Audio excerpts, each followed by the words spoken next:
श्री शिवाय नमस्तुभ्यम। जय माता दी। दोस्तों, आप सबका मेरे चैनल में स्वागत है। आप सभी लोग जानते ही होंगे कि 4 मार्च 2024 के दिन सोमवार की अष्टमी पड़ रही है।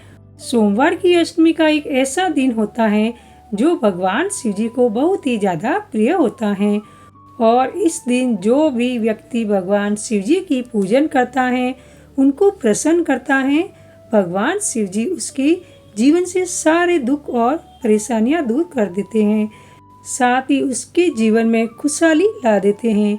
इसी के साथ में सोमवार की अष्टमी पूरे साल भर में बहुत ही कम पड़ती है, जिसमें से 2024 साल की पहली सोमवार की अष्टमी 4 मार्च 2024 के दिन पड़ रही है। इसलिए इस मौके को आप लोगों को अपने हाथ से नहीं जाने देना चाहिए। आप लोगों को इस दिन 7 बेलपत्र वाला बिल्कुल नया उपाय जरूर करना चाहिए, जो कि पूज्य पंडित प्रदीप मिश्रा जी ने अपनी हाल ही की कथा में 6-7 दिन पहले ही कथा में बताया है। और इस उपाय को करने से आपकी जो भी बड़ी मनोकामना होती है वह पूर्ण हो जाती है। तो आइए जानते हैं हम इस उपाय के बारे में। 7 बेलपत्री वाले उपाय को अच्छे से समझेंगे और जानेंगे। ये उपाय किसको करना है और कैसे करना है और किस समय करना है। सोमवार की अष्टमी के दिन पूरे घर परिवार में से कोई भी एक व्यक्ति यह 7 बेलपत्र वाला उपाय कर सकता है। यह उपाय 7 बेलपत्र वाला उपाय विशेष रूप से घर की बड़ी माताएं बहनें करें तो ज़्यादा अच्छा होगा। इस उपाय को करने के लिए आपको मात्र 7 बेलपत्र की आवश्यकता होगी और 1 लोटे जल की आवश्यकता होगी। सोमवार की अष्टमी के दिन आपको 7 बेलपत्री वाले उपाय को सुबह जितनी जल्दी कर सकते हैं उतना अच्छा है, अन्यथा आप 12 बजे तक भी इस उपाय को करेंगे तो भी आपको उचित लाभ मिलेगा। 7 बेलपत्री वाले उपाय को करने की विधि इस प्रकार है।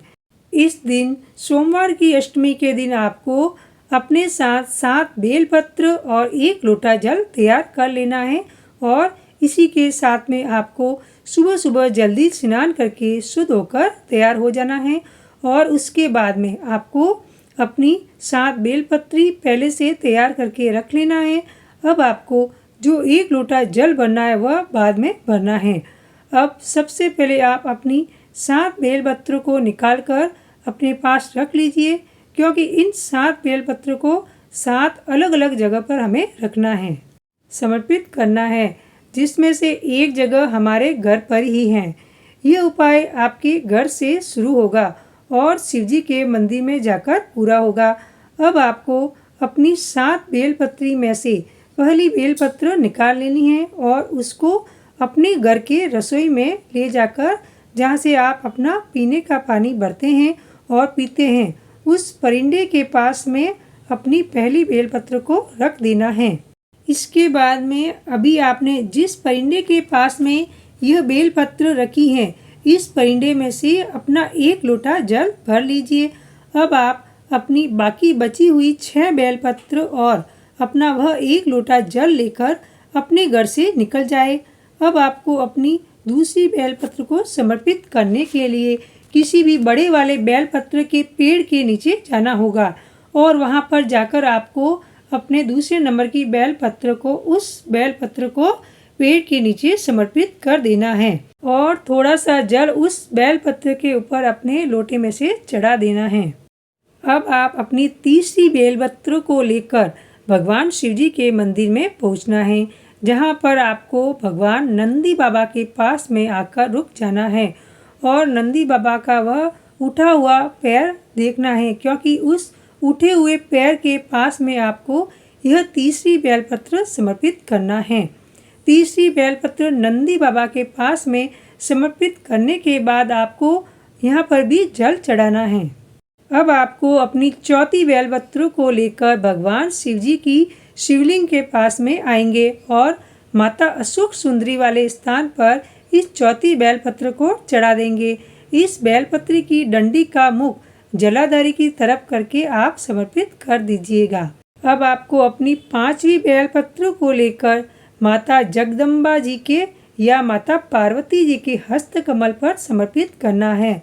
यह स्थान शिवलिंग के कटी भाग के पास में होता है, जहां पर जलाधारी के ऊपर शिवलिंग रखा हुआ होता है।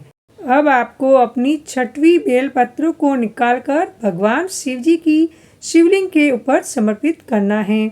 इस बेलपत्र को आपको कुछ इस प्रकार समर्पित करना है कि जो बेलपत्र की बीच वाली बड़ी पत्ती का मुख है वह आपकी तरफ हो और डंडी का मुख आपके विपरीत दिशा में हो।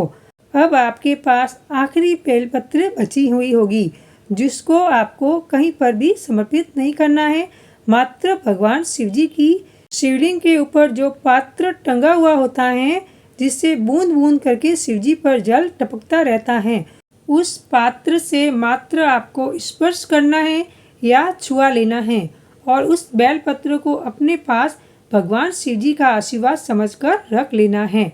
जैसे ही आप यह 7वीं बेलपत्र को स्पर्श करके अपने पास रख लेते हैं और उसके बाद में आप वही शिवलिंग के पास में बैठकर भगवान शिव जी से अपनी वह मनोकामना बोल दीजिए जिसके लिए आप लोग यह उपाय कर रहे हैं। अब आप अपनी इस आखिरी बेलपत्र को भगवान का आशीर्वाद समझकर अपने घर पर ले आए और इस बेलपत्र को अपने घर में सुरक्षित रख दीजिए, ताकि यह बेलपत्र आपके घर में सुख समृद्धि, धन समृद्धि और सुख शांति सदैव बनाए रखेगा। यहाँ पर यह 7 बेलपत्री वाला उपाय पूरा हो जाता है। यह उपाय पूज्य पंडित प्रदीप मिश्रा जी ने अपनी शिव महापुराण कथा में बताया है।